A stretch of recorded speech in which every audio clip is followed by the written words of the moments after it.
Right, we'll start with these. Can I open these, yeah? Of course you can, yeah. They're all yours.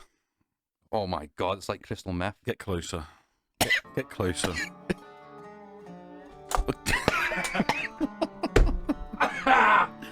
Wow. Oh, I think some brain cells have just got. This is the veteran's opinion, and I've got the Vinny Jones. Whoa!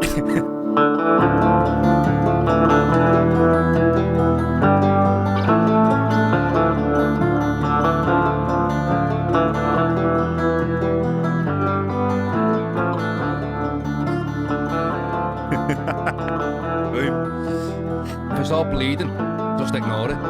Oh, absolutely. Wow. You created them. Yeah. I didn't expect that. I've had smelling salts before, but shit. Oh, I'm gonna. Oh. Yeah, something else, them. That's worse than CS. CS gas. Shit. I want to pick something up. It's where we got the ingredients from, the Israelis. Fucking hell. If anyone's looking at our EU shipments, we did not get them from the Israelis. Fucking Brexit coming too late. Yeah. Ugh. All right. Sorry, bro. It's good. I like it. They're good. Yeah, I'm fucking have them tonight with a beer. You pass them around at parties, you know. Pass them around a bit of ammonia hydroxide. Powerful. You know. Fucking hell. Right, moving on. You okay? Vinny Jones. Yo. My Hello. mate. How are you doing? I'm good. Been a long time. I'm good. Big stretch. All good, man. I haven't spoke to you properly since about 4 years. It's been a Properly. While. Proper sit down. Like, yeah. Sorry, my eyes are streaming here. I'm all right. I'll get over it in a minute. I was gonna say you're getting all emotional thinking about the last time we spoke. I think I got COVID again. Tell me a little bit about yourself. For people that don't know you, who you are, where you started, where you're from, Okay. how we become friends. Just Yeah. from the beginning. So I'm Vincent Jones. I'm 38. I was born and raised in the Midlands. Moved up here to Wallasey about 7 or 8 years ago now. That's it. Pretty boring, mate. Not really. I own Old Time Strength UK. Yeah. So that's what we've got on our t-shirts here, and you got on your hoodie. Mega. So touching on that, we'll start from now and go backwards a little bit. So Old Time Strength, Jim, I met you about 5 years ago in the infamous Pro Gym. Mike Hearns, Warrior from Gladiators. We were training there with Andy Ross, and I was in and out of training as such. Obviously, I was in a bit of a bad place, and I was using training as my therapy. So, but I was just going in, and I was going through the motions, because in my head it's better to go through the motions than not at all and fall completely. And then I met Andy, and we do a bit of training, and then he introduced me to you, and then you showed me some ways to train, and different way of training, and going to the strongman, touching the strongman side of things, and the more strength and conditioning. But also, as well as that, you helped me with my mental health quite a lot as well, and I never told you this. Sorry, my eyes are still streaming. I feel someone feels like it's broken the back of my head. I'm sure someone's just snapped in the back of my head. If I start drooling, then just mop me up. And the way that I was with my mental health, I was watching the way you were, and I was listening to some of your stories, and I was learning more about you, and I was learning that you weren't just physically strong, you were mentally strong as well. And you didn't realise that at the time because of what you were going through. But what you were doing, you were a massive impact and a massive influence and inspiration to a lot of people around you. And I was one of those people, so I'd like to say thank you for that. Because that changed my mindset to move to a better thingy. So at that time, you were going through quite a lot. But you're in the process of building and creating All Time Strength UK. And that was with the tacky and the fucking salts. Jesus, but back then it was just a tacky, and that's the strongest tacky on the market, would you say? It is. Yeah. It's the best. Is that the one that I put on for the stones? And I think we trained like 2 weeks later and it was still on me. Yeah, you had the prototypes of this stuff. Yeah, it was when you were first testing. That's right, yeah. So when I was introduced to you, I've been training with Andy for a little while. Yeah. And Andy won't tell you this, but he was a bit of a fan of mine on YouTube, on the YouTubes. Yeah. He was a bit on the YouTubes. Go back to your accents. Don't do accents again. Don't be doing accents. I only do Scottish. Yeah.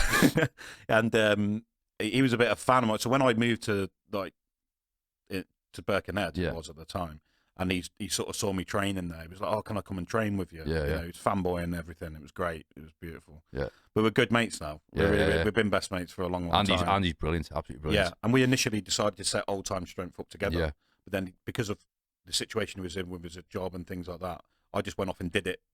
Just because it needed to be done. You're a bit like me with the creative side. If you get an idea, it's like just march on it quick. Yeah, exactly. Before it dies. So I took on it all. But he's with the gym. He's still there now. Yeah. And you know, we're still great mates. And he's got a lovely family. Yeah. But he introduced me to you, and then I sort of thought, okay, is this sort of tall guy coming along? Doesn't really know skinny guy doesn't really know what he's doing. I've literally got 3 layers on to match it because I've lost so much weight. I thought I haven't lost that much weight, have I? And then you got the car before, and I thought, holy shit, I have. Neither that, you just doubled again. You know what I mean? But I've been losing weight. I'm about 8 kilos. You're looking good, mate. You're looking well. Cheers, looking really well. Cheers, fella. Last time I seen you, you never had tattoos. No, I've decided to Got the itch. start throwing loads of ink on me. Yeah, man. And more money than sense, maybe. But yeah, I just decided to have a whole lot. Yeah. And this was part of a mental health thing as well. Really? Yeah. We'll touch on that in a bit. Well, it's some of this is really quite important stuff. Yeah. Yeah, mega. But yeah, I was introduced here, and it was a case. Andy said, "Right, let's have a look at have a look at Steve, see if you can help him out a little bit." And then before we knew it, you were killing it. You were sort of listening, learning, and I won't say killing it. Like I was in a lot of grunting and a lot of screaming and crying in the back of the gym. Like I think most people left that side of the gym and went to the other side. Progress is progress, mate. Well, that's it. Yeah. Going home. The cries started getting less and less, and the tears. Yeah, I started gagging myself, and we were all right. But but we also had at that sort of same time. I don't know if you remember him. Sam Keogh was training with us at the same time. Yeah. And Sam recently passed away. Shit. Yeah. He died in his sleep. I didn't even know that, man. Yeah, he passed away. So at Old Time Strength, it was. He had a lot of mental health problems as well that he was suffering with, and we used to talk quite a lot. So when I was talking to you and him at the same time, it almost felt as if there was a sort of mentorship going on in that sense. Yeah. That's what I was going to touch on. Yeah. Yeah, and it was like here it was to you, and I'm 38 now. How old are you against? 36. 36. But Sam was at the time was early 20s. Yeah, he was only young. He was 21, and I was thinking, here's this guy. He's got so much bloody potential. Yeah. And he's just bringing himself down all the time. Yeah. Just because he can't look at himself in the mirror, and it was heartbreaking. And he hadn't even had a life that was ridiculously tough. His mum and dad are great and great family. Yeah. And that sort of started to change my mind about how mental health was, because I knew I had a lot of stuff that had happened to me. Yeah. But with someone like Sam, there wasn't an obvious trigger. And that sort of changed my mindset then to thinking that you were talking about the other day, that the brain is traumatized, the brain feels pain. Yeah. Things tear apart, even if it's a metaphysical thing. Yeah. The brain tears apart and it hurts and it rebuilds and it gets stronger, or it doesn't. Yeah. Or it keeps repeating patterns, it gets stuck in loops. Yeah. You're talking about blood and, flesh and all that type of stuff. Well, that's it. But it's like I always say, people say to me, oh, your trauma must be the worst. And I say this every podcast, your trauma must be the worst. Why? Because I've seen trauma? No, because as I always say, there could be a young girl somewhere who's stumped a toe. That might be the worst thing she's ever felt. Yeah. That might be the most worst thing in her life, and that might affect her for the rest of her life. It all depends on the mindset of the person and how they're put together. It's how society is. Society is always. I mean, if you look at it in strongman, it's always who has the biggest deadlift. Yeah. But what if that person had maybe a 400 kilo deadlift and they had a nice easy run up to that 400? Yeah. But what about the guy who got 300?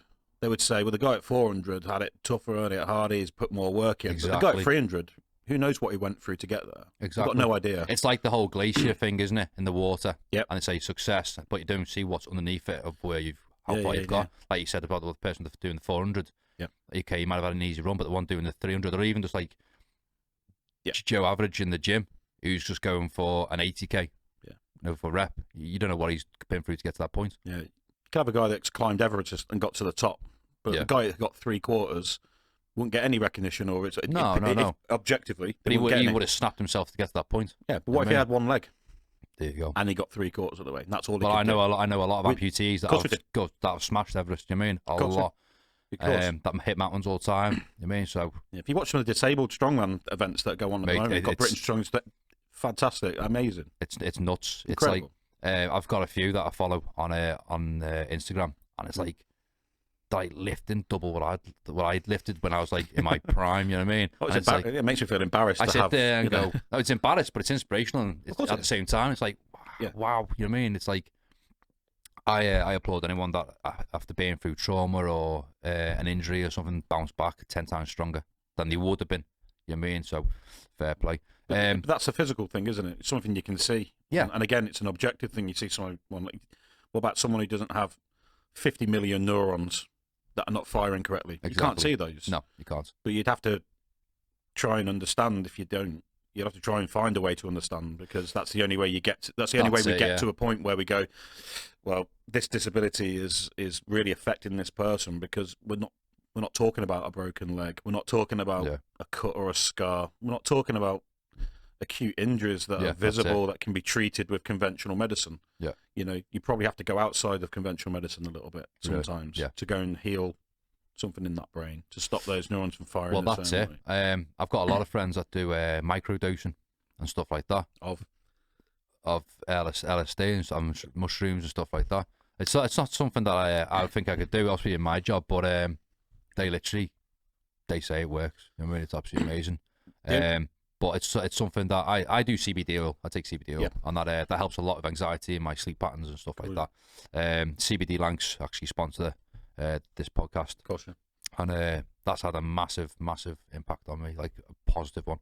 So I'm sleeping better, and with the sleep being better, everything else sort of like follows on from that. You know what I mean? So it does work. So when we were training and going through stuff like that, you were going through a lot of trouble at the time, a lot of pain at the time, mentally and stuff like that. Obviously, with stuff we can't touch on.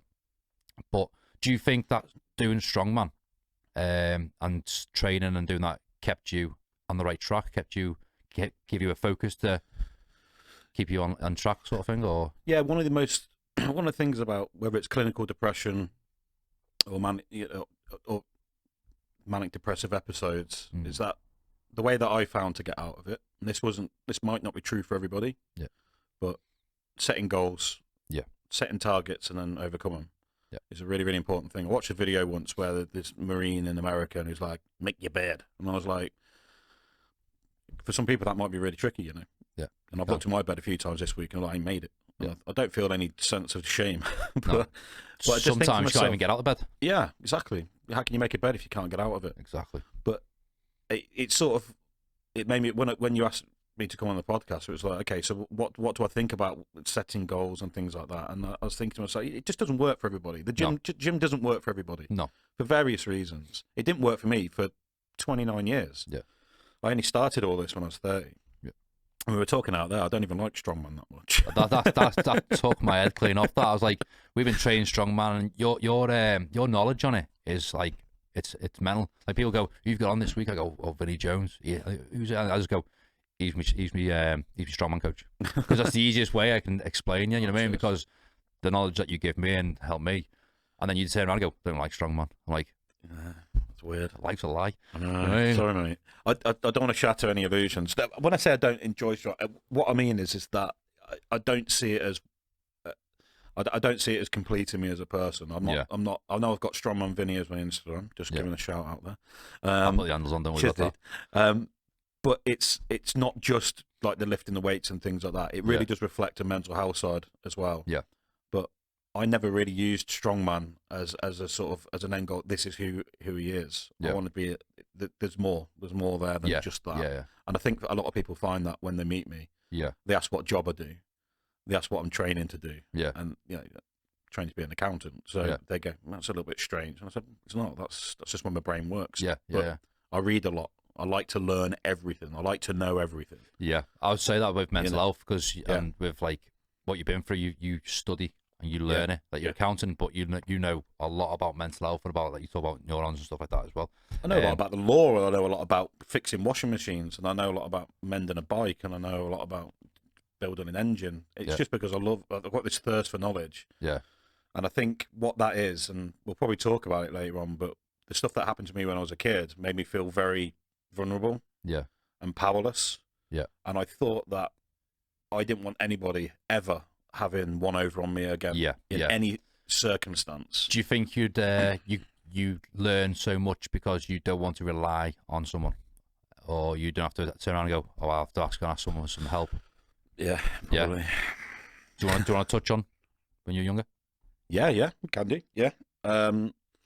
So my mum and dad divorced when I was quite young, sort of 8 years old, and then my mum moved us to this like refuge in Coventry. Yeah. It's like a women's hostel type thing. Yeah. She'd made some sort of wild allegations about my dad, and those sort of things sort of stuck. Yeah. Even back then, they would seem to have this. Men had a very little capacity to defend anything if someone said something bad against them in a relationship, I guess. Yeah. And that's not to downplay actual domestic violence, because it does happen. But if you knew my dad, he was a tough nut. Yeah. But he was a gentle guy when it came to his family. Anyway, she moved. It's rubbed off. Sorry, it's rubbed off. Oh, cheers. He's he just he had a way with people, and if you knew that, if you really knew him, you just didn't have that in him to go and do that. Yeah. And I've spoken to a lot of his ex-girlfriends or ex-partners and things like that. And if you know who my mum was, then you'd know that it was absolutely in her power and position to go and lie about the things they had done. Yeah. Because she did it to me. But what happened when I was younger, when she moved us to the hostel, she had this boyfriend that was there, and we were in. I'll say this story. This is how it went down. But I was in the back garden with my brother, and I had this sense of being protective over my brother and sister. Yeah. Because my dad had told me always look after him. Yeah. So I took that on board. You the eldest? Yeah, I was the eldest, yeah. So I took that on board. Well, I've got an older sister, Claire, which is a half-sister. Yeah. So... But as being a male and... Yeah, it's been the male. But even then, I look after her as well. Even though she's older, I always seem to feel like I'm looking after her. It's because that's like an alpha male thing, isn't it? You mean? So you feel the urge to protect and... She just thinks I know everything. She just says, if I need to know something, I ask you. Well, even if it's bleeding a radiator, I ain't got a clue how to do that. But it could Flat's be. flooded. It could be, yeah, flat's flooded. What do I do? I ain't got a clue. Drill a hole somewhere? I don't know. Yeah, so I always had that. I was a big brother, you know? Yeah. I was really protective of them. But I had to sort of feel I almost took on my dad's role a little bit, because it was a delegation. Yeah. And I've always had that carry the world on my shoulders type attitude as well. Yeah. And that has good and bad effects for you as a kid. Because people expect you to be mature and accept certain things. Well, actually, you're still developing. Yeah. Long story short is that my brother, this mum's boyfriend, was in the garden. He was saying, "Oh, I've got some boxing gloves if you come to, if you come upstairs." Yeah. And there was that impending sense that something wasn't right. Yeah. That's all I can recall, and that's where therapy's got me. Is that there was this sense of protecting him, and I went in his place, and then my mum's boyfriend sexually abused me, and it was an aggressive version. Yeah, I'll say that. Yeah, to be put, and it was with threats not to say anything and that type of stuff. But I did eventually tell my mum, and she didn't believe me. Really? Yeah. How long ago after that did you tell her? It was only a couple of months afterwards, because there was an incident that happened where he had locked us all in a room, and he was being violent, and my dad had to come and sort the situation out for us all and get us away. Right. So, and I told her, and she didn't believe me. It was almost like she was protecting him and protecting her, because it was clear she didn't want to be with my dad anymore for whatever reason. Yeah. I don't know. I've never found out. I never found out. She's never given me any answers. I was recently part of, I can say I was part of court proceedings where I was trying to bring this man to some justice. Yeah. And my mum effectively was on the stand saying that it wasn't true, or she didn't want to take any responsibility for it. Yeah. And the barrister got her to effectively admit lots of negative things about me. She didn't love me and things like that. Really? Yeah. Yeah. Do you think that was something? Do you think that was because you maybe felt guilty about what happened with your dad, or No. no? She's not a type of person that feels guilt. Really. No. Complete narcissist. So how did you move on from that? At what age? Well, straight away. Did you At that age? did you get put into care, or did you move away, or No. All I remember from that age, because we were kept away from my dad's side of the family, yeah, but my mum also kept us away from her side of the family. So all I remember in that period is that I was away somewhere else yeah, with a lot of social workers and people talking to me. And according to all my medical records as well, and the records that were kept, is that I had to have somebody that was assigned with me, and to watch? Yeah, they were talking about protection orders and all kinds of stuff. Yeah. So it was obviously quite a heavy deal. In the end of how it worked out, my mum ended up managing to keep hold of me, and then she ended up meeting somebody else, and then we were a family, and then she had another daughter, and effectively things seemed stable for a little while, but Yeah. I was still stopped from seeing my dad, and that was the hardest thing in the world for me, because my dad was a bloody hero, yeah, really. yeah. I didn't. How old were you then? At what age? So When you were all a family, if you well, if you like. we sort of from the age of 10 through 10. to 13. Yeah. Yeah. But my nan passed away. My granddad had passed away, and then my nan passed away, and Yeah. I'd gone to the funeral in secret. And that was helped by my mum's sister. Yeah. So they'd help. They'd basically, it was a facilitation of allowing me to go to these funerals Yeah. in secret. But then my mum ended up finding out. Now, Did she not want you there? No. no, she didn't want me to have any part of my dad's life. No, it was horrendous. And I had a part-time job at a restaurant from the age of 12, washing up pots and things like that. Just nice little bit of pocket money. But all my time at night or weekend was spent either at my auntie's, my Auntie Paula, or my Auntie Peg, or my Grandma Sheila. I'd always be there. It's like in a village called Bulkington, but it was really, really close to where I went to go and work, so I had to cycle there. Yeah. It's like good old 4 or 5 miles away. So I'd go and cycle to this job, and then I'd go and see the family over there. And then I'd see my dad in secret, and I wasn't able to tell anybody. I wasn't able to tell my brothers and sisters. Did that make you feel better? In what way? Would see my dad. Seeing your dad, did it sort of God, like, yeah, of did you course. start to feel safer? Just feel like Not safer. It was always like it, but it kept a bond there. Yeah. You know, I knew he was my dad. My brother and sister probably didn't really care very much, or they certainly didn't indicate that they cared. Yeah. But for me, it was really, really. I just want to be part of my dad's life, and it was such a burning desire because I was sort of late on when they divorced, whereas my brother and sister were still maybe 3, 4 years old, so they didn't really have that same impact on them. But for me, it was very real. I remember staying up late doing his fishing tackle with him and things like that. I remember these things. Yeah. So when my grandparents passed away, and it wasn't long apart when they passed away, I'd gone to the funerals, and then my mum found out I'd gone to the funerals. Around about 2 or 3 o'clock in the morning, I think it was, when all my bags were thrown out of the house after a huge argument. My stepdad had held me up against the wall because I'd said something nasty to my mum about her keeping me away from my dad, and then they kicked me out. So 13 years old, I went walking around the streets trying to find change so I can put it in a phone box to call my dad to come and pick me up. Yeah. Didn't know about reverse call charges or anything like that. Didn't have mobile phones back then. It's a bit of a different time. Yeah. So I started to walk up, and it was by chance that there was a guy that lived in the village who was doing like overnight, and he saw me walking up like on the wrong end of the street by the motorway. Yeah. And he pulled over, and he recognised me, and he said, "Jump in." And he says, and he took me to my dad's. But then I had to go back because some kind of argument broke out, like living arrangements and all that type of stuff, yeah. and it was sensitive time. And then I was kicked out again. You know, it just went on a cycle where I was constantly all my bags were kicked out yet again, and my dad came to pick me up this time because I managed to keep away a little bit of change. Yeah.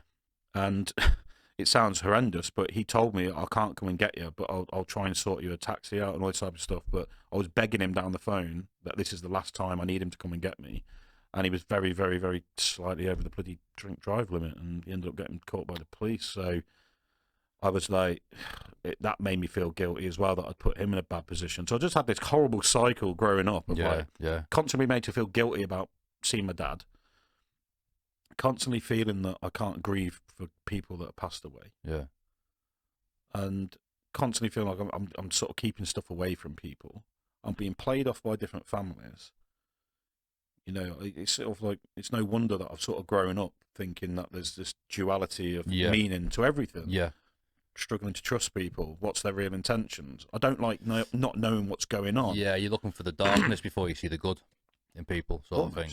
Almost. You know what I mean? Like you said before, just before we started the show, that you almost create a second person. You become a second person to sort of like step away from reality a little bit. Yeah, I've definitely felt that since, because I had a house fire in 2018. Yeah. This is after you were training with us, really, Yeah. and after like a long protracted sort of court battle for my children and things like that. And I had a house fire and I lost everything. And I think that brought back a lot of horrible sort of like memories too, because I almost felt, I sometimes, you can speak to anybody and they'll say, you know, Vin wished that he hadn't woken up from that.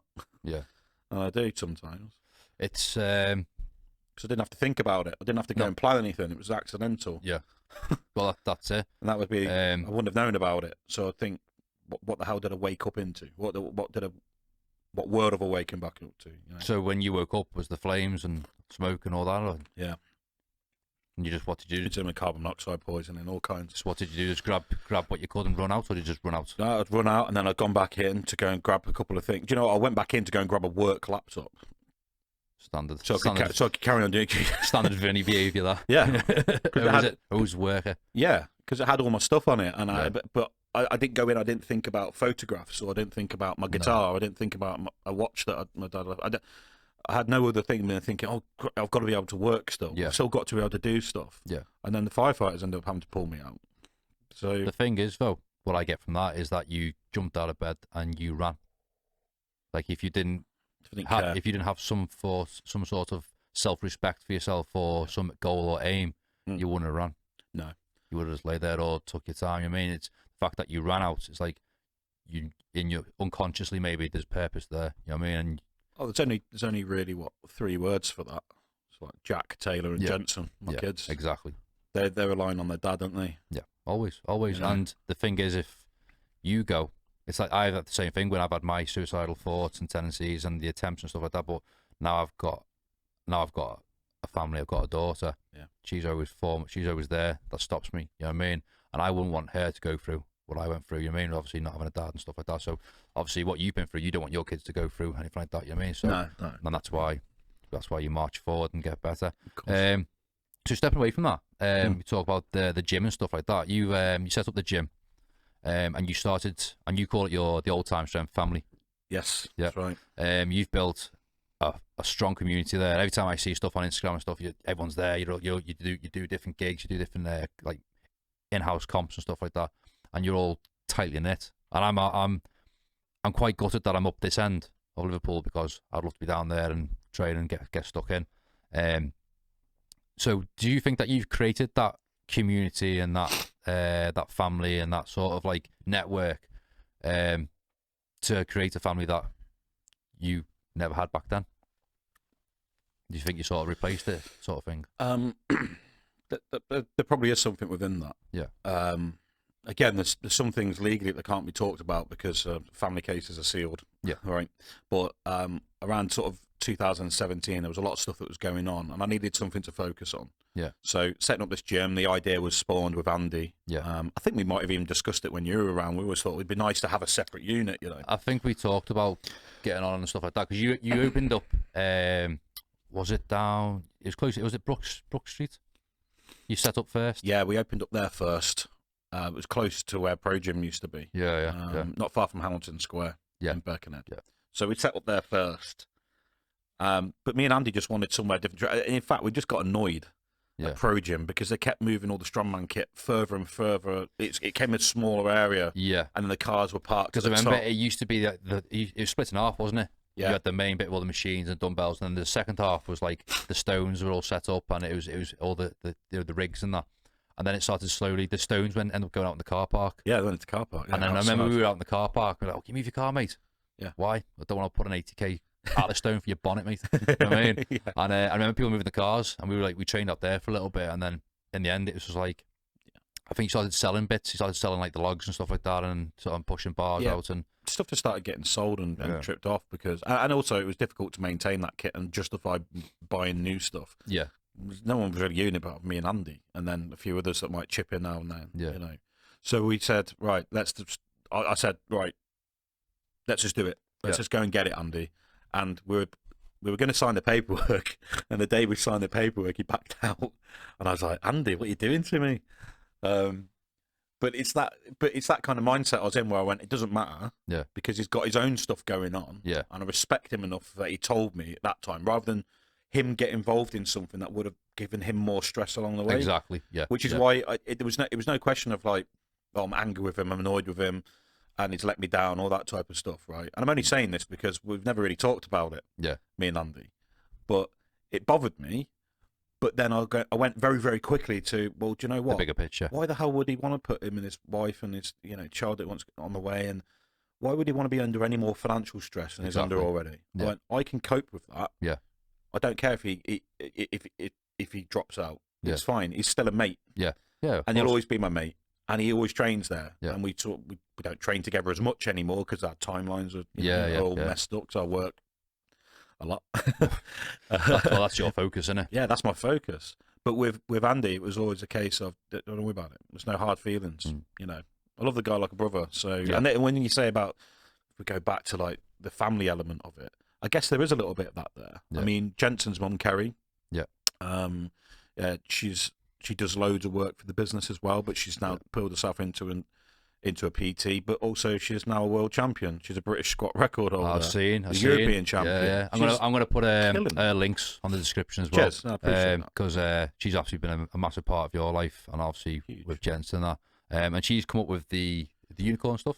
Yeah, it was initially an idea that she had, and then we started looking at like glitter tacky and things like that. Cool, that was more to prove that you get a lot of tacky sort of resellers, and they'll buy rubbish from China, or they'll rebadge a wax brand, and they're not as good. Yeah. I wanted to show that we actually make our own products from scratch. I've seen that. I've seen you doing it, and I've seen like the sink in the background. And I was like, "You actually making that yourself?" You're like, "Yeah." So without giving too much away, what goes into it? I don't mean the ingredients. I mean what goes into it. What's like the process? Right. Is it just like making syrup sort of thing, or? Well, what we do is we get like like tree sap. All right, okay. Yeah, so when the mosquito gets trapped in the tree sap, you don't have to inject it. This is the start of Jurassic Park. I can't give away our secrets. Right, fair enough. Generally speaking, tacky is made out of pine resin from trees. So when someone sees some big fella hanging around the woods in Bidston, don't worry about it. No. Not at all, no. I mean the dark of night, cloak and dagger stuff, which is what it is. It's chopping apart Bidston Forest, mate. But it's basically a resin brand, and then what you add into it, well, that's the secret. That's what makes our stuff the best. Yeah. And you got some names using it, haven't you? Some big names. Yeah, it's a strongman game. Well, the best stone lifter in the world, Tom Stoltman. Yeah. He has any record worth having. Really, and he uses it. That particular one is what he got his world record with. I think it was 286 kilo. I think he lifted. Wow! But he's been to our gym and he won motion the 200 kilo stone 3 times in a row with a training blend of our tacky, just to sort of show just how good it was. Just like a prototype. Yeah. Well, it was the stuff that was on sale because people were saying, what's the best one to get, and I would say, well, maybe you should just concentrate on getting stronger with the stones, but this stuff will help you get stronger with the stones because it's better. Yeah.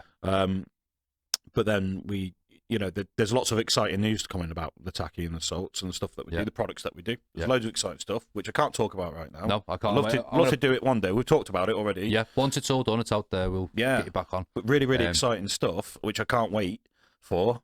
I'm like itching to go and talk about it. But essentially, the tacky was invented because the stuff that was out there was just, it was terrible. You had a couple of good brands out there, but the cost of importing it from the US, which is where it was made. So there's no UK manufacturer of tacky at that point. So I said, you found the gap there, and 2015, I said, right, I can do better than this. So I used to train with Simon Johnson a lot, and he was a cracking stone lifter. Yeah, and he was a massive inspiration for me for strongman. But then I started sending the product back to like the people that I used to train with, like Mikey Lane, and Dave Meir.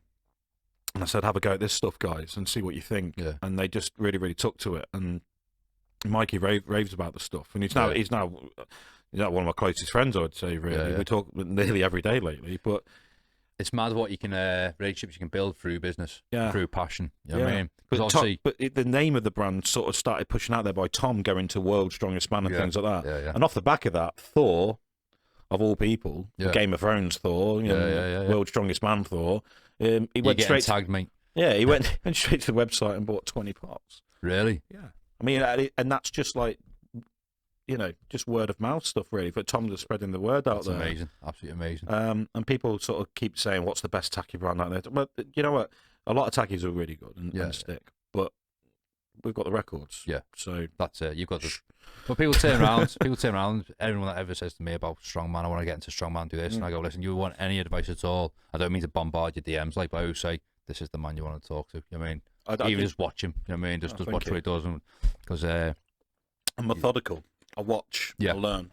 Well, I think you taught me. Is it linear training? Is it linear? Linear progression. Linear training, yeah. So it was like adding like 1.25 on each side, and then like building up.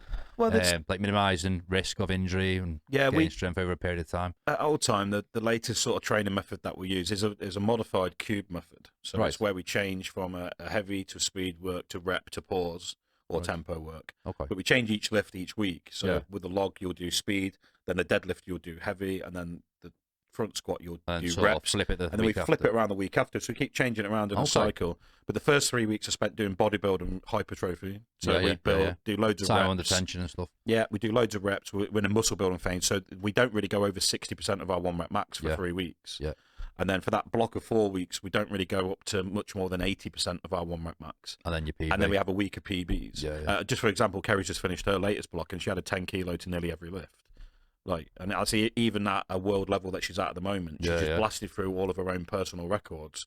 So when she goes back onto a platform, she's going to be immense. Yeah. But we've got young people in the gym that have just started, who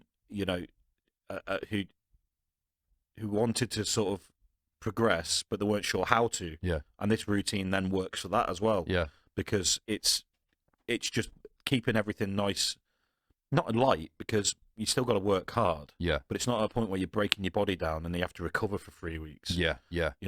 And it's constantly different each week as well, isn't it? I mean, it's moving stuff around. My training philosophy with this sort of stuff has been, it's been helped out by a lot of people. So I spent a lot of time with Clint Darden, talking to him. I went out to his place in Cyprus and spoke to him. He's a great guy. House of Biceps. It's fantastic. His whole family so welcoming. Yeah. His wife Neffy is a fantastic Olympic lifter. And then Dave Meir, who taught me nearly everything I need to know about just getting on with stuff with strongman. Just putting your head down, getting on with it. Mikey, who just is no nonsense. He likes to think about things a little bit, but again, he's just got that. His Dave's, I think he's his cousin. Yeah. But again, they're just in that attitude. And where I trained at the time, Dave Meir's place, the farm. Yeah. That's where my philosophy for old time strength came in. Because all I went was, well, what's the farm to me? That's old time strength. Yeah. It's the old time methods. Yeah. Everything was rusty. Everything was like spit and sawdust. Yeah. Proper. So whatever it is, old time strength owes everything to the farm and Dave Meir and Mikey Lane and Stig Parker and all the other guys that train there. Yeah. Because and Simon Flynn, all those guys that you don't hear of in strongman who aren't really popular names, and they should be. Yeah. Because in my eyes, for me, they're legends. Yeah. But old time strength was that. It was me thinking, what was that gym? What was it for me? Yeah. It's all the old time stuff. And that's why we've got old time strength. That's amazing. Absolutely amazing. The branding's it's cool as well. I love it. Especially with the new logo and stuff. Yeah. I think that's absolutely amazing. I absolutely love it. The new logo was just to sort of show there's a massive evolution from where our designs were, because we started off with there's a company called We Are Ambitious, or Ambitious Creative, I think it's called. Yeah, it's a guy called Rick Barrett, and he set us off the path with design work, and then over time, and I think it's more to do with the fact like manic depression sort of keeps me up until 4 a.m. sometimes. I'd just gone a massive design spree, so I ended up learning so much graphic design and Photoshop and all that type of stuff that my designs have got better. So what you see there from what the label started off with, I wish I could, I'm going to show a picture one day of the evolution of the product and how my design philosophy changed as well. But this was a design to show that it's a little bit more in our DNA now, old time strength. Yeah. But this is This is part of the mental health foundation we're setting up, which You touched on that, yeah. we're I'm trying to looking get forward to that, yeah, we're trying to get charitable status for that, because the PTSD and child abuse stuff that I went through is, I want something there for people to feel that even if they're like, I want them to look at me a little bit and go, here's a strong guy, you know, Yeah. he's lifting huge weights, he's picking up cars, lifting up logs and all that type Yeah. of stuff. I'm never going to be the best at it. I know that. Doesn't matter. I know what I've been through. I know Yeah. where I've got to. I'm very, Yeah. very happy with myself. I'm very comfortable about my achievements. I could point them all out, but it's not needed. I know where I'm at. I don't need to justify it to anybody. But a lot of people, when they see me, they go, oh, you're big, or you're strong, or you're this. And I'll go, okay, thanks. But then they never know what my backstory is. Yeah, that's it. You know? But then you get other people, and I read forums all the time, and it's heartbreaking. It absolutely breaks my heart. You've got guys who are going, I was abused by an uncle, or abused by a person in trust, or abused by somebody I was babysat by. Yeah. And it's always made me feel emasculated. I don't feel I'm a man. I feel weak. Yeah. I feel if I admit this to my family, they're going to think I'm gay, or they're going to think I'm this or that, or they're going to think that I wanted it, or they're going to think it's my fault. Yeah. And then there's people killing themselves. There was a guy on a forum the other day. He just disappeared, and a notice was put on by admin who said, I'm afraid to say he ended his life. And it was all because he felt that society might think that less of him because he'd been abused by another man. And I think to myself that just gives a bad reputation for everybody that's involved, for society, because what difference does it make? Somebody in a position of trust abused me, and that's not your fault. It was never my fault. And what I've made myself out to be now, in terms of the strength that I've built and all that type of stuff, I don't think I think it's helped me. Yeah. But I think it might help others, and that's the plan. I want people to go, well, is it stronger? If he can talk about it, maybe I can. Maybe I can approach my family and admit what happened to me. And it is admitting, because you feel guilty. Yeah. It shouldn't. It's the wrong word to use, isn't it? I want to admit to you what happened. It's like almost you're owning up. Yeah, it's like you're owning up to a horrible secret. Yeah. And it's like, it shouldn't be that. It's maybe I should reveal this to you, or maybe I should confide in you. Yeah. But when I say admit, it was like, I'm actually ashamed of what happened to a certain degree. And how do I reconcile that? Well, I have to admit it. I have to confront it in that way. Even though I don't feel that's possibly the right word to use. I think you can have two different... Yeah, I think it all depends on the person. Like we talked about, it all depends on the person and stuff like that. It's as long as you're getting it out there and moving forward and progressing and starting some sort of recovery, I don't think... admitting it is the wrong way of saying it, but if someone finds it easier to say it that way to get it out, so you can start a recovery process, then so be it, you know what I mean? I was with somebody, and I won't say who it is, but I was with somebody, and they almost felt angry that I hadn't told them. I think that's the natural. And it was like, someone's close to you. What the hell shouldn't I? You know, and they felt that it was like I was keeping something from them, as if it was affecting them. And you know what? In some ways, they're right, because if it is affecting your day-to-day life, perhaps you give people a reason why you are that way. Yeah. But then once you're faced as a man in the society that we have, which is can be masculine. I know they tried to remove this idea of toxic masculinity and things like that. Yeah. And what the idea of a bloke is and all that type of stuff. I mean, I have it all the time still, even now. Yeah. And I don't want to, again, there's no calling out any names and things like that, but I'll just put it as generic as I can. But there's still even in strongman, there's this masculine environment. Yeah. When I first put out a couple of years ago, and I'm not going to say their names, because eventually their names... Is this the post you put on Facebook? Put a post up on Facebook about like the abuse that had happened to me, and about like, this is where we're going with old time strength, and this is what we want to do. Because you released a few videos as well, and I remember, I think I DM'd you or messaged you then as well. Correct, yeah. And I put a few videos, and that was going to be the start of the foundation, but then COVID sort of like came a little bit shortly after that, and we're in a weird little place. Yeah. But I had 2 or 3 people, I think it was two people definitely, and I think the third was saying something, then I deleted the comment. But there was 2 people in Strongman who started... competed. Yeah. Who were taking the piss out about what happened to me and saying I was being a crybaby. That's and I still know who they are, and they won't Yeah. be forgotten. Yeah. And I know what they did, I know what they said, and Yeah. other people saw it as well. Yeah. And you know, one day it'll be spoken about, and the screenshots that were taken we put up there. Yeah. And it'll be a light will be shone on this behaviour. You can Yeah. be rest assured of that, because it borders on almost hate speech. Yeah, of course, In a way, and it demonises and delegitimises what abuse that some men can suffer. Can you even wonder why people don't speak out? exactly. If in a sport of strongman, which is supposed to be so accepting of people with mental health conditions and backstories which might colour the way that you talk to people or the way that you act online. Yeah. You know, if anywhere that you thought that you might have had a safe refuge from non-judgment and things like that, you would have thought it might have been in the sport of the roof's been strongman. blown off, and then Yeah, you're but left this, open. but here you go. This just goes to show you that Yeah. these disgusting attitudes still exist, and the stuff that I was being subjected to in that thread by those people, the things they were saying were downright disgusting. Yeah. And you know, they can send an apology whenever they like. Yeah. Go and do it. Just send the apology. I ain't going to forgive it. Yeah. Because I'm not that type of person. Yeah. You know, I choose my forgiveness very, very carefully. Yeah, of course. But that's that whole masculine, the whole alpha male thing and all that. That's I believe in being an alpha male, but at the same time, it needs to be treated with sensitivity as well. You know what I mean? So it's like you go back to like the military and go back to like World War I and II, where people were coming home mentally traumatized, and they were laughed at. And like when I did the interview with John Dennett, he's a Normandy veteran. Yeah, he said to me, he goes, "Oh, because we had that troll online saying, oh yeah, the old man's a hero, he's a real man. The young soldier's a pussy because he talks about mental health and all that BS."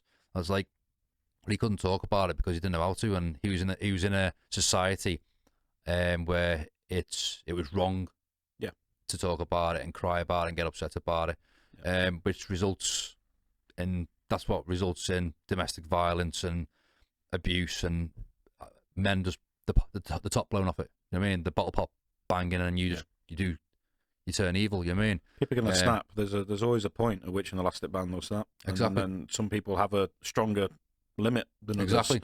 Like tendons. You know what I mean? Exactly. Some snap easy. Some you've got to talk about it and warm it up. You know what I mean? And get it out there. And it's a good analogy. You're always going to have that. You're always going to have that small percentage of men that will always stick the door and go, "Oh, you're a pussy," or "You're this and you're that." And why do you think that is? I think it's the pressure of society, and I think this day and age, it might be right and wrong, might be wrong, but this is my opinion. Is this day and age, society is switched the other way now, where we haven't got the man anymore. It's a lot of equalities come in, which I'm big for. I am big on equality, but I always believe that a man should be a strong man and be a protector of his family and have this and that. But at the same time, he needs to be, if he has going through some sort of trauma, he needs to get it out there to keep releasing that valve and keep venting. Like years ago, we always had like labour clubs and stuff. So when the men go to work and work and whatever, they'd always go to like a labour club and blow off steam and have a drink, and that was like sort of the way to do it. Nowadays, it's, I don't know where the way society's going. It's not really done as much now. You know what I mean? And obviously with COVID and stuff, people aren't going out, so there's mental health is struggling a lot more now. I think your average man is not silenced, but he's calm. It's the brakes have been put on. You know what I mean? It's like it's wrong to do this, or it's like these rules have been put in place, and I think a lot of men, not trying to remain the alpha male, because being an alpha male, alpha male and being a bully are two different things. An alpha male to me is strong for my family, work hard, provide, and be a good example to my kids and other people around me. Whereas you get the other side, people go, "I'm an alpha male," and go out doing this and doing that and being a bully. You know what I mean? And I think a lot of it, like those comments that you got, maybe it's just, I don't know, maybe it's like they're thinking that they're an alpha male and they think that they make a joke out of it. I mean, the problem is now with social media, I know what I've found as well, and me and Dr. Husband spoke about it, is that people will trolls and stuff will say anything to get a reaction. You know what I mean? It's almost like they'd give abuse to get people to follow them, if that makes sense. And I know there's a lot of websites out there where trolls go on there and they go, right, and there's group chats and they go, right, okay, we're going to target this person and we're going to say this stuff and we're going to get a bite and blah, blah, blah. And it's going to be funny and then we'll put it onto our forum or whatever. But that's not, this podcast is about, it's about talking. It's about, like, that's the message I'm trying to get across. People need to talk. I am absolutely made up that you've finally talked about it. And that's the idea, the reason, apart from you and a friend and what you've done for me and with your company, it's also your story. Yeah. Like, this is a powerful story, you know what I mean? And it's a story that will help others, if, you know, that have been through similar things, or even not through as much as you. They can sort of like put their life and go, hang on, he's been through all that, but he's gaining all this. Yeah. You know what I mean? I think just going back to, like, why would someone make a nasty comment? You know, obviously, you take out the idea that they don't like you. Yeah. Get rid of that first. But I just think there's always a tribalism when it comes to this thing. Because one of the things that they said was, we don't want a faggot like you in our sport. And I was going, well, just because I've been abused when I was a kid doesn't mean I'm homosexual. No. But even if I was a homosexual, why the hell would that matter anyway? No. Why does it matter what I am? I could be anything. Okay, so I could be heterosexual, bisexual, I could be trisexual, I could be don't give a crapper sexual. Yeah. Right? But aren't you still Merseyside's strongest man? Correct. Doesn't matter who you are, what you've been through. You can still gain greatness. No, and I'm still like kicking, you know, no matter what, and it doesn't matter. I just think it's a tribalism thing. I think some kids just have a football, and as it was when I was at school, is they didn't want the black kid to pay. Yeah. Because I've had that. Because I was at school, and I lost a couple of friends at the time when I was at school because I was playing around with a guy. Well, I was playing football, or I was sitting next to a guy called David Kenyon in class, and his family are from Jamaica, I think it was, and then.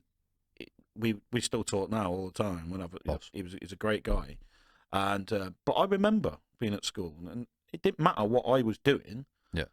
It didn't matter what friendship I had with this group of lads. The fact that I was playing with him was a problem for them, and I just think that if you go and say that, well, I am this way, but I'm still achieving big things. Yeah. This person who doesn't achieve what you've achieved then tries to find a flaw or the weakness to try and make you to delegitimize what you're doing. It's like people don't want to see you do well. Yeah, oh gosh, you know what I mean? It's like jealousy. Jealousy is a massive thing. I mean, it's like right down to like building brands and stuff like that. People will go, "Oh, you're not going to make that. Oh, that's not going to work." Oh, whether people copy what we do. Tell me about it. But not just to the. I know we were talking a little bit about this, about what you copy.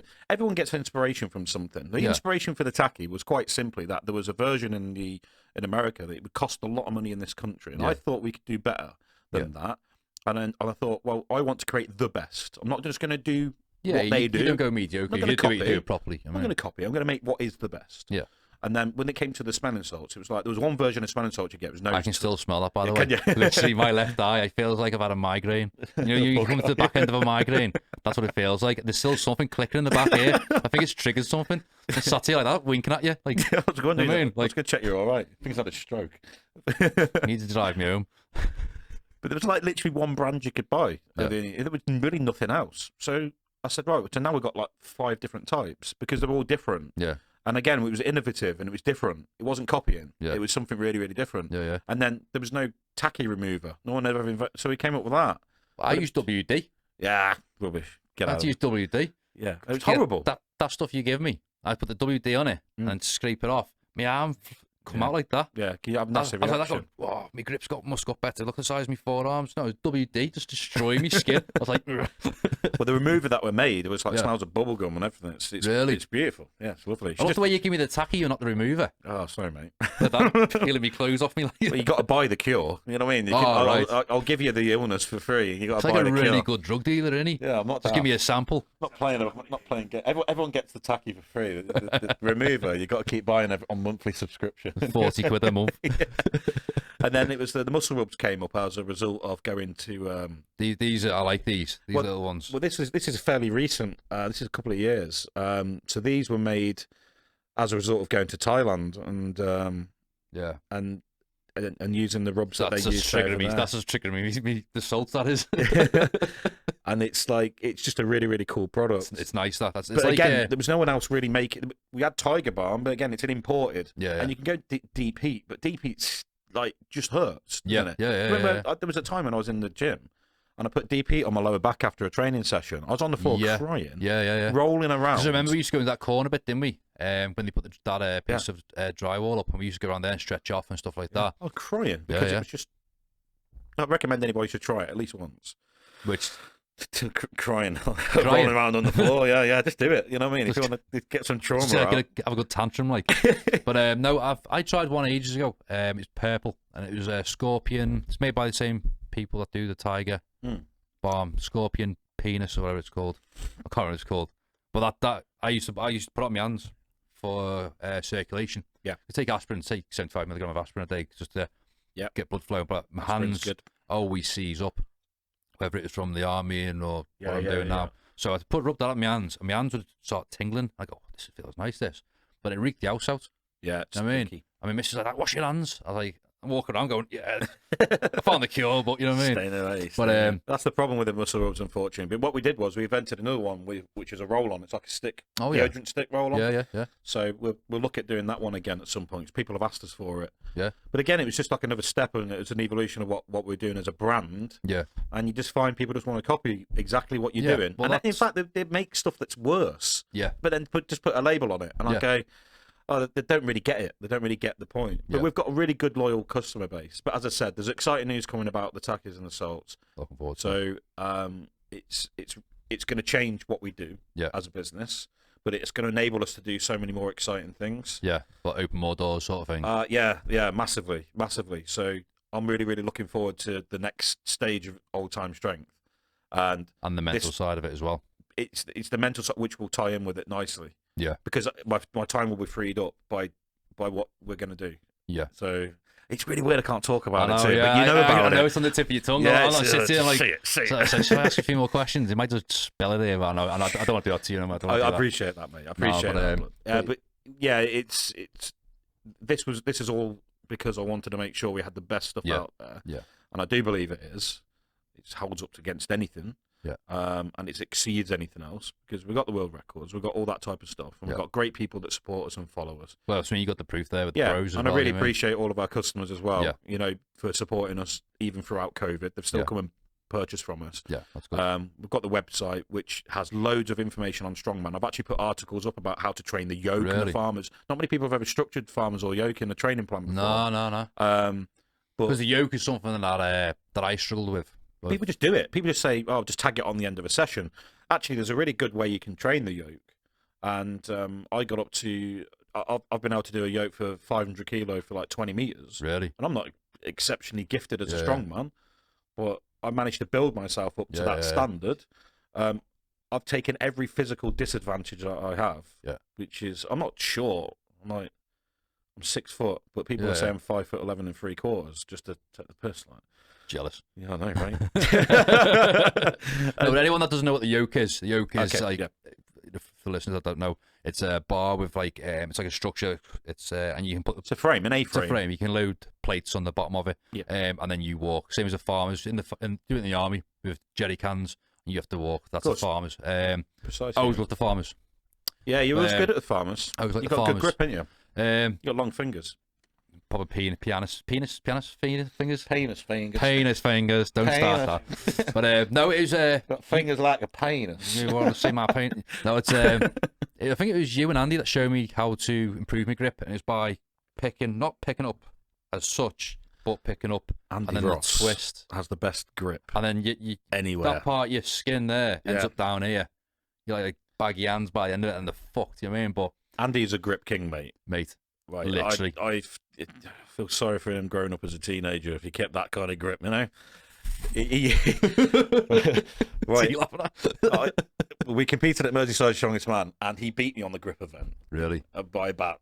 What weight was that? Is that just holding? Just holding a frame. Yeah. It's like this square frame. Yeah. And holding it. No straps. Frame sort of just grip, just a belt and chalk, and I think he held this 340 kilo frame he held in his hands, and he just stood there. It looked like he could stand there all day and eat his dinner. You know, he could be fed.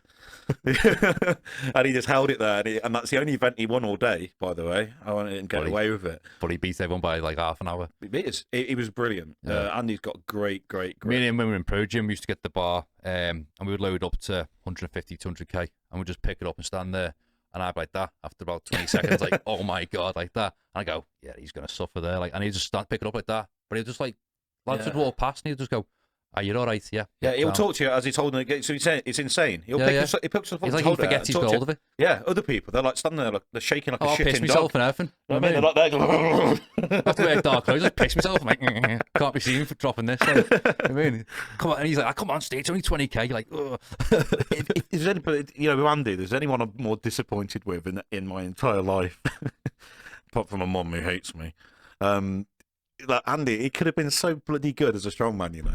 But he's just such a cool family guy. Yeah. He dotes on his family, man. Yeah. He's absolutely, he does. He just dotes on his family so much. Yeah. And I just think it don't matter that you never went and pushed, because he could have gone down a lot, because he's a natural strongman. And there's other guys out there big, on what is he like? Is he 6'2", 6'3"? 6'2", something like that. And he was like 18. But he's got barrel chest. Yeah, he's got a head like that. He's just got like a big head. He's got a long head. But I noticed when he walks, he's gonna watch this and go, "They taking the piss?" Like we are. But when he walks, he naturally walks. His chest is like sticking right out. It's like he's gonna walk for that fucking wall there. You know what I mean? Like a Dolly Parton chest thing. He's a monster bloke. He's got his legs like my waist. You know what I mean? He's just a big bloke, a size 14 boot and all that. You know what I mean? He's just a big guy. Yeah.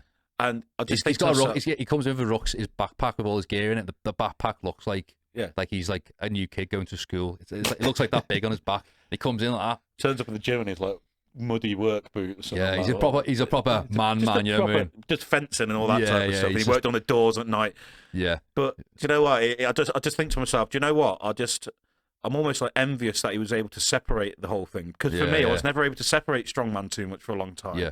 In fact, I went through a period where I went, I don't care if I die doing strongman. I remember that. Yeah. Because at least I'm doing it for something. Yeah. And then Jensen came along. Yeah. And I went, what am I doing? What am I thinking about? Yeah. What the hell's strongman means nothing when it comes to this absolute amazing child that came out. And that's it. And that's not to downplay my older boys at all, because I was a massive part of their life for like 10 years. Yeah. And then they were taken away from me. Yeah.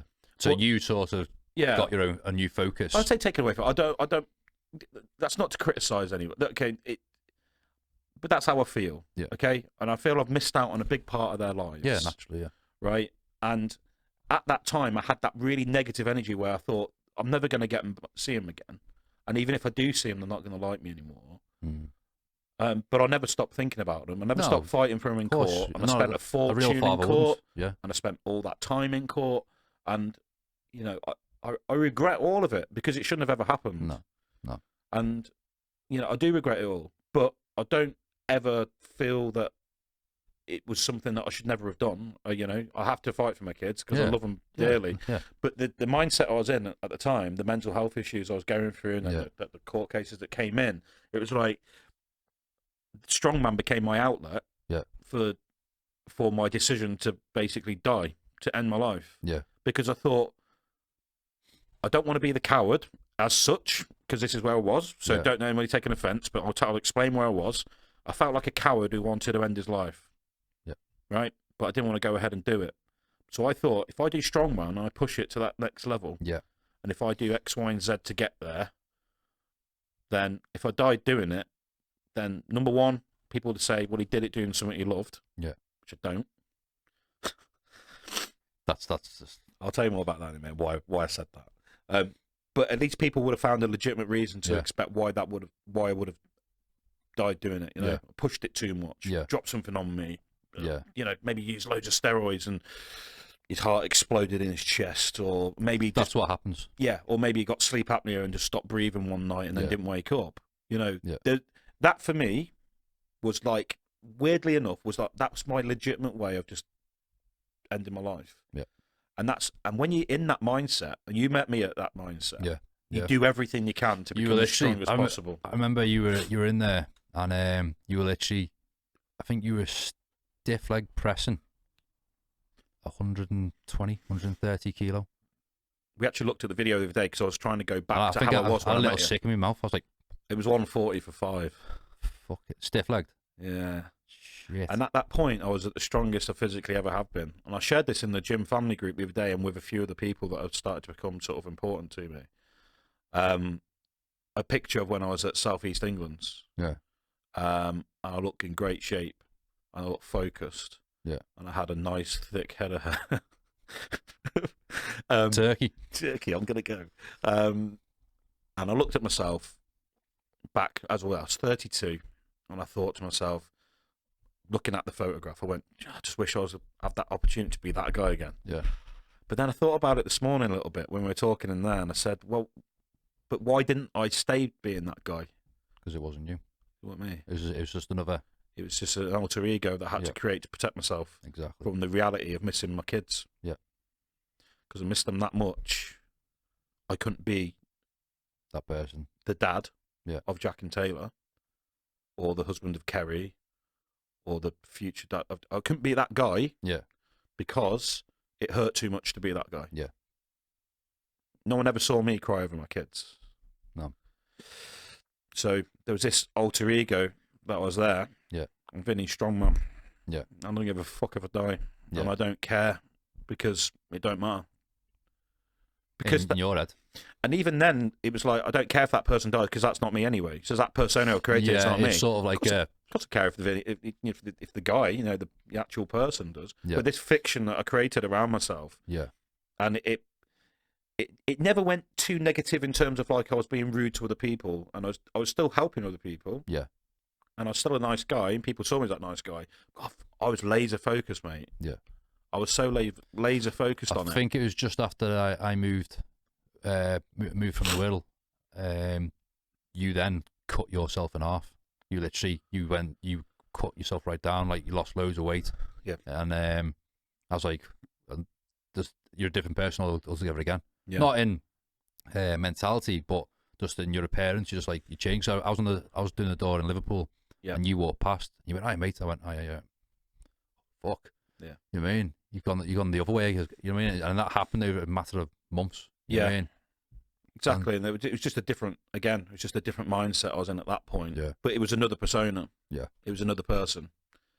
Just another. Because it had to be to protect myself from the things that I was going through at that time with the court cases and things like that. Do you think you're still doing that now? Yeah. Yeah. Yeah. Who are you now? I watched back on your podcasts, and I watched one with Daniel Lewis. Yeah. It's a great podcast, by the way. He's a great guy. He's brilliant, absolutely brilliant. He's awesome. And he was asked, "How many children do you have?" Mate, that's amazing. Did that get to you as well? As soon as he said it, I was like, and he explained it. I've applied that to myself. As soon as I got out of here, I got in the car, I applied it to myself straight away, and I put all my events, if you like, into basically in front of me and into little me's. Yeah. And it's sort of like, I'm still doing it now. I'm still thinking about it, right? Like, to this day, just like, okay, so why am I feeling this? Well, it's him. It's that one there. Right, okay, you come here. Right, let's talk that. And it's sort of like, if I walk down the road, someone sees me and I'm like talking away like that, I'm not on Bluetooth or anything. I'm generally talking to myself because I'm literally getting a grip of myself. You know what I mean? Yeah, I do it as well. And sometimes you have to. But I don't know about you, but my granddad used to say, oh, if you talk to yourself, the yellow van will come and get you. You know what I mean? It'll come and get you because you're obviously nuts. You know what I mean? Yeah. And then he'd just walk off talking to himself. You know what I mean? And I'm like, right. Maybe you knew something we didn't. You know what I mean? So, but now when I look back and I go, hang on, I talk to myself all the time. And not because I'm nuts, it's because it's therapeutic to me. Because I can put stuff into thingy. So when he mentioned that to me, that's helped me a lot. You know what I mean? Danny has been a massive part of helping me in different ways. You know what I mean? I listened to the whole podcast twice, and still he had a lot of really cool things to say. Yeah, and I could listen to it again. He's coming on again. Is it good? Yeah, part 2. I could listen to it again. Yeah. Right. But the one thing that had the most powerful effect that I took from it was that talking about that child within. Yeah.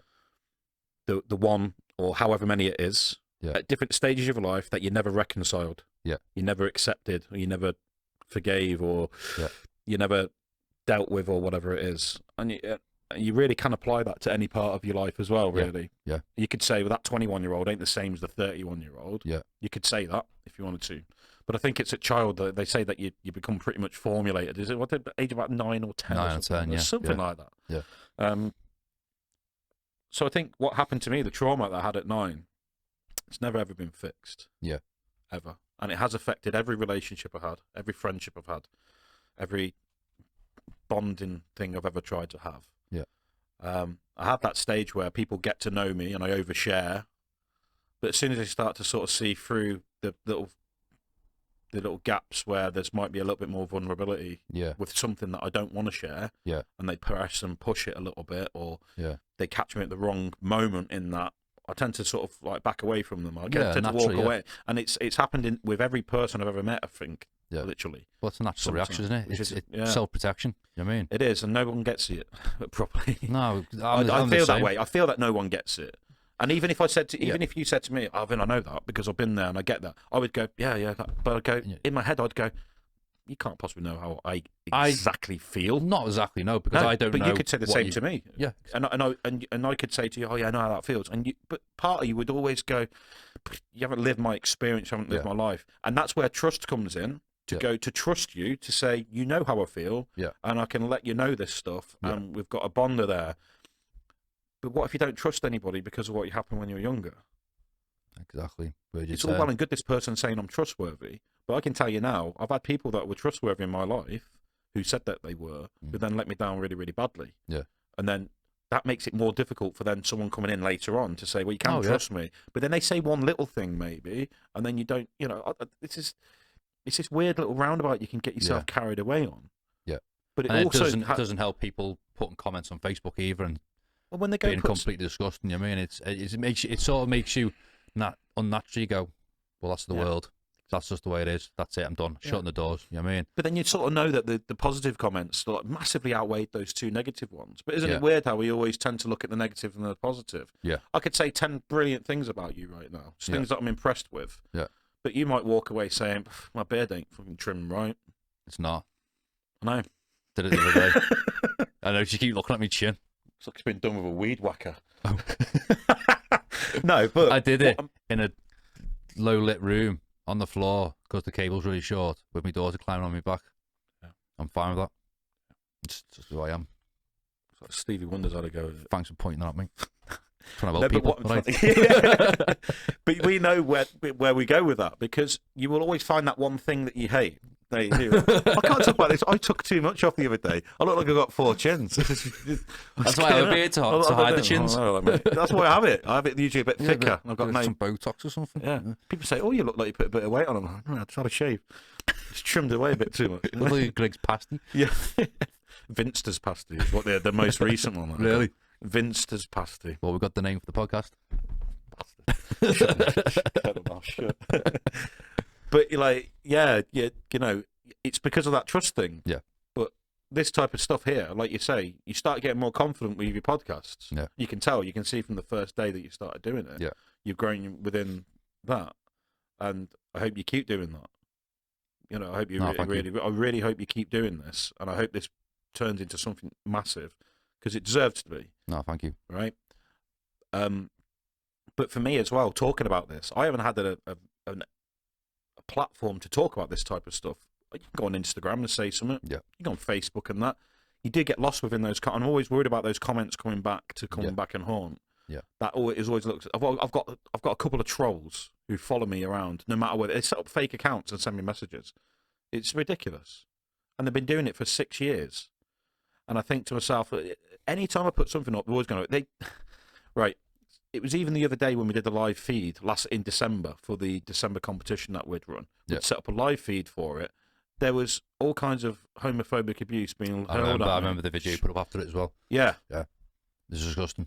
And I go to myself, well, what the hell is going on when I can't even just put a live feed up? There's kids reading that. Yeah. There's kids watching that feed. That's mean people that find you inspirational, that are like myself, and that want to learn and watch and see how other things go, and then you got people scumbags like that. Yeah, there might be people even watching their mum or dad go and compete. Yeah. Or a brother or a sister, or whatever, or there's a grandma and granddad watching their grandson for the first competition he's ever done, but they're too far away to come and watch, and they're cheering him on, and then they're seeing all that kind of stuff. So you have to either turn the comments off, or you don't put the feed up, or you find another medium to put it out there. But then you put it on Instagram, then you've got to put it on a public page, but then you've got to deal with the spam afterwards. Yeah. It just feels no matter what I do, I always have to deal with a consequence of something that's happening here. I think that's for everyone, really. I mean, I know you have you say you've got those trolls that I've been doing for 6 years, but social media in a whole is just it's a minefield. I saw yours from the Lad Bible stuff.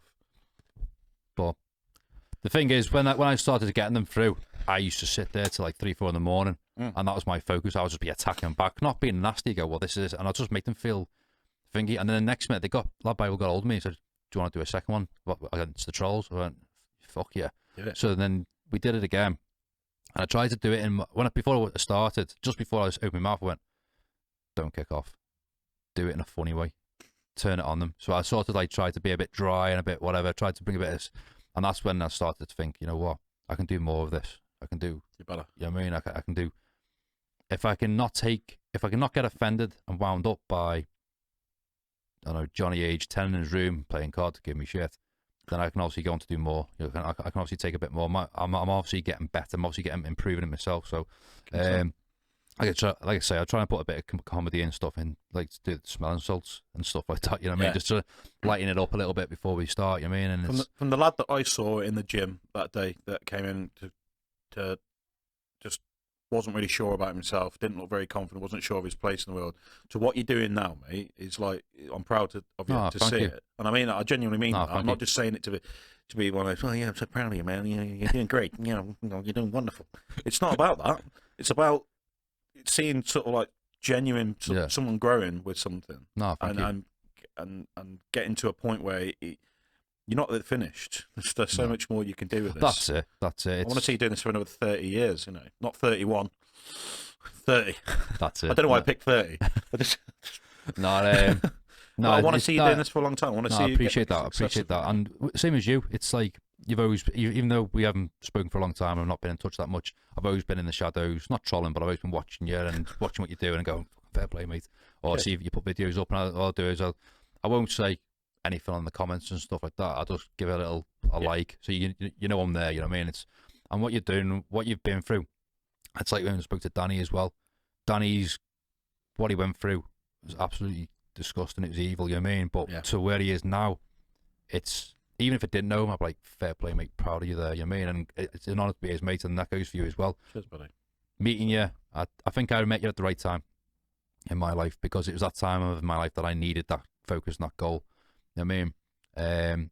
I found the right person, the right partner, and I had a good home life. It was starting to improve, but I needed to find out who I was, what I needed to do, and you aided with that. So for that, thank you very much. Hence bring you on and trying to get your story out there to help as many as we can. It's a pleasure. But yeah, get your tacky, the new thing of the tacky going, get the mental side of it going, and we'll come back on. And bring Stolton, and we'll go again. Yeah, bring me for my names that I've got. That's what you want, really. No, generally not. No, but it's a good. Yeah. Thor. Holland, bring them all. No, I appreciate you having me on, and as I said, with this is just the start of another period of me finding another route for old time strength to start affecting and disrupting other parts of other markets that I've ever. I'll never stop with these ideas. No, you're a very creative person. Got these ideas, and I hope that you find yourself 100%. I'm sorry, it's Baltic in here. It's freezing, isn't it? What's going on? Do you want your hoodie back? Give it back here. Vinny, double up, mate. Mega, thanks for coming on, mate. Absolute legend, and proud to have you as a mate. Well, thank you very much, mate. Cheers for having me on. Wake up. Stuck in the past, you told me that all I ever wanted was a home. So where do you leave? Where do you go? Won't you just stay if I came home? We could go for a drive, figure it out, calm your fears and drown your doubt. But I gotta know.